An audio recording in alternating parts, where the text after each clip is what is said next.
and welcome to this week's Challah-cast for the Parsha Beshalach in the book of Exodus. It's a very exciting Parsha, and God is bringing the children of Israel free through the Sea of Reeds, through the Red Sea, and He splits the sea, and the children of Israel, the Israelites, the Jewish people, are set free from the Egyptians, and they are rejoicing in a song that Miriam and Moses lead the people in song.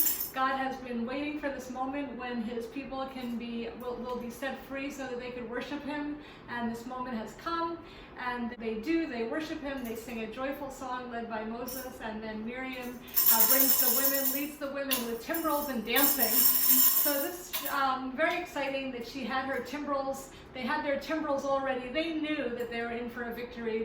The women, Miriam, Moses' sister Miriam, the prophetess, she knew that they would expect a victory on that day, and she had her timbrels ready, and she led the women in dance.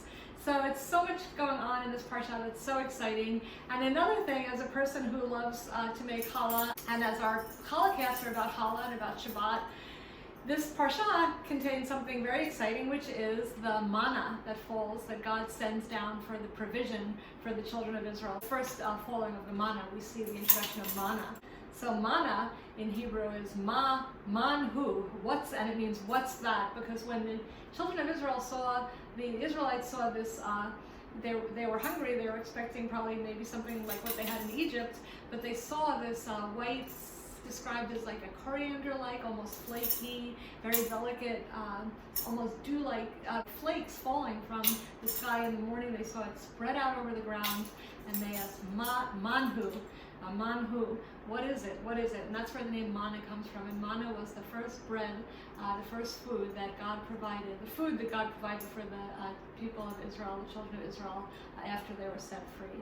So today let's look a little bit about the manna, and let's talk a little bit about the manna. Just focus on this point about how God gives the manna, and He also sets up the whole week, and the whole idea, the whole commandment of Shabbat is once again seen. We saw it once in the very creation. We know Shabbat was there in God's whole plan for time, and then He also, the first thing He does when He sets the children of Israel free and gives them their provision is He provides enough for each day that comes down from the sky, enough for each day, and then a double portion on each day the people would go out and gather what they need, and there would be just enough for what they need. So that also shows us that our God is our provider, and He provides just the amounts, just what we need, and that we are to trust Him for that provision. If there was too much, it would turn bad, and if it was too little, they would see that it's just the amount. He showed how it was just the amount that they need.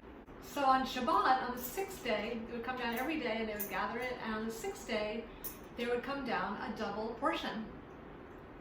And the double portion was, it was also to test the children of Israel, as He said, to see if they would observe His commands, which was that they would not to be gathering food the next day, and they were to stay at home and rest.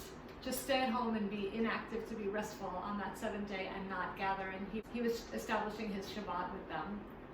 So it's very beautiful how today, all these thousands of years later, we observe the commandment of Shabbat, which is such a delightful commandment, just like the joy that the children of Israel had to be set free. We're so joyous to be able to have this time with our Creator, our Redeemer, to just approach this day and rest with Him, to be inactive with Him. Well, not inactive, but to stay, to not go out and do the things we usually do. It's a wonderful commandment because it's a wonderful delight, and we remember as well that way that He sent the manna down to show that He provides, and to trust Him, that if He says, I set this day aside to be with you, trust Him that it's for our good. Trust Him that we don't have to go out gathering and go out searching and going out gathering and saying, no, I have to do my work on that day.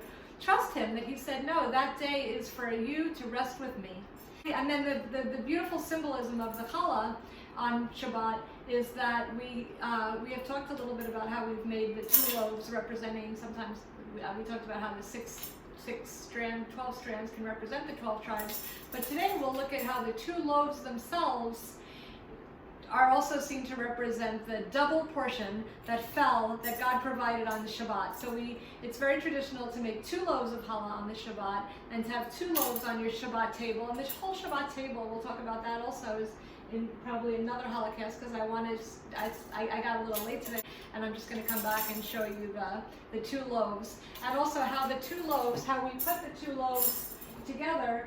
Under, you can have a pretty challah cloth. This one is my Abraham and Sarah challah cloth that I made, and so the names, and I'm just using this one because I like the white to represent this week with the manna.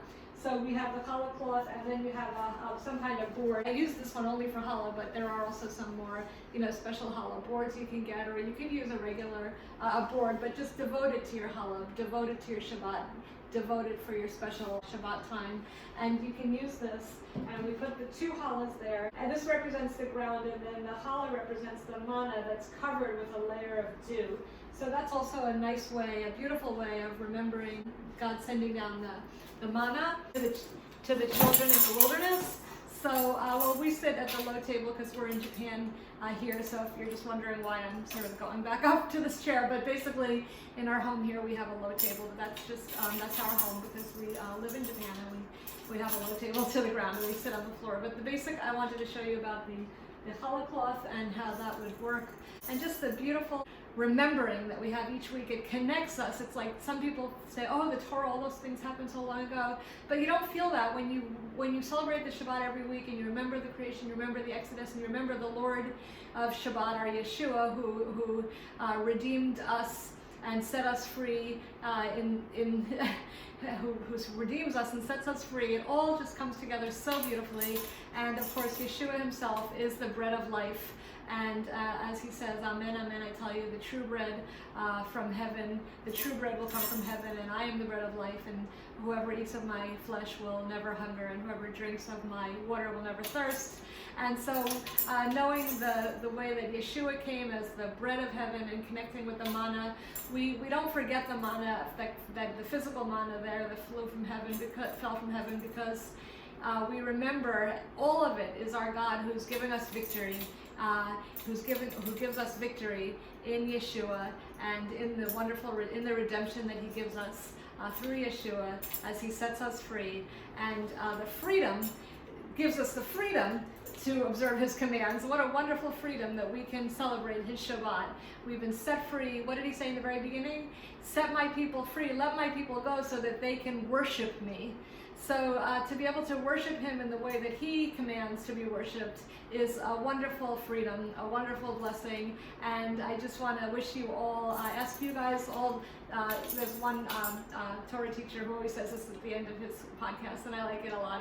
He says, now I'd like to ask you to bless me, bless me, and I bless you, and I ask you to bless me, and may the Lord help us to trust him as our provider, to connect ourselves with the true God who's the same yesterday and today and forever, and who is our provider, who is our creator, who is our redeemer, and who's all those things. May we rest with him on this day that he specially set aside to be with us.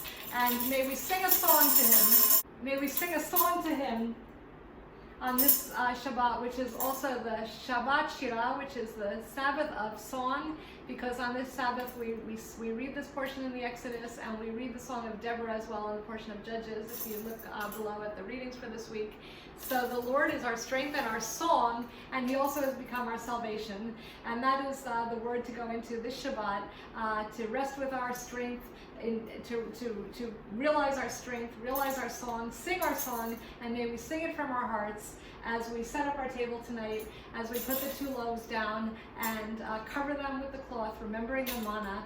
And I have a few pictures that I scattered throughout this Challah-cast today to show the plum trees, because I really feel like this morning when I walked out to see the plum trees, they're so delicate, and they almost look like something very wafer-like and thin, and as the petals fall to the ground, I just had like a poetic vision that they were also like the manna that falls from the sky. And today we have a sort of white-looking day, and I remember one year there actually was